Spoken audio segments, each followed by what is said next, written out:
That's my cheat sheet right there. So, we got a lot of people for Yarmo and Cecilia, right? Is that who you're here?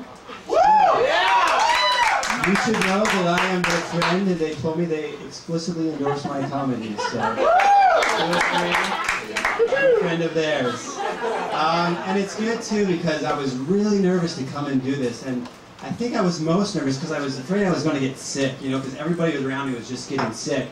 So I've been taking Airborne like crazy. Have you guys, you know what I'm talking about? Have you guys had Airborne? You know, you put the little tablet in the water, dissolve, and it's supposed to ward off any sort of ailment or whatever comes along.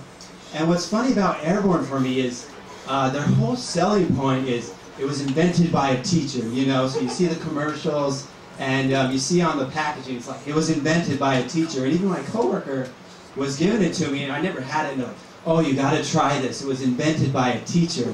And I was like, you know, I like teachers and all, but I didn't really ever have a problem with the medicine that was invented by scientists and doctors. I mean, maybe I'm too strict in my job descriptions, but if my taxi driver turned around and he's like, oh, you got to try this new mouthwash, I just invented it, I'd be like, first of all, no. I can tell it doesn't work right now. And,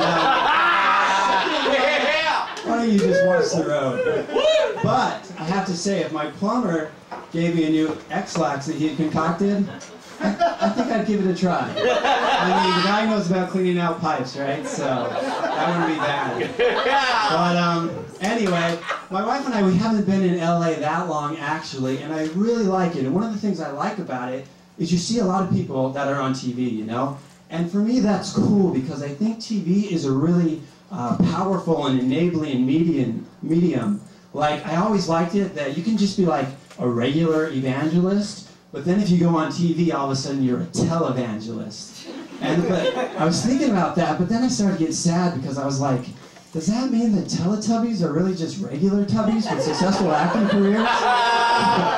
Because if that's the case, I'm not going to watch that show anymore. No, I'm just kidding. I don't watch Teletubbies because it's on the day and I'm at work and my TV doesn't work.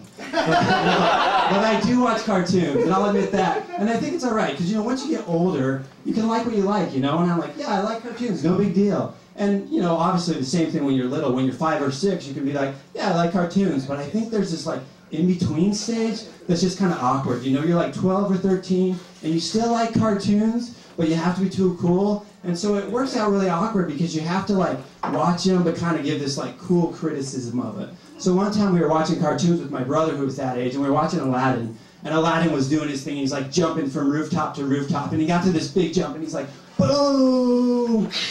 And he lands on the other side, and my little brother gets up in outrage. He's like, oh, yeah, right, like anybody could ever jump that far.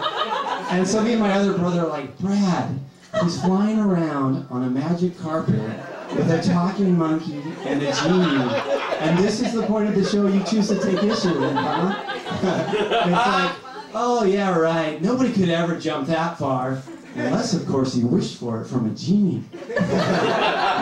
But, you know, it's kind of fun with, like, genies and magical powers and fortunes and stuff. I was thinking about that the other day because we went to a Chinese restaurant and there were fortune cookies. And I noticed I'm really getting disappointed in the fortune cookies because I think the writers are getting kind of lazy. Like, back in the day, they would really used to predict your future, like, this is going to happen to you.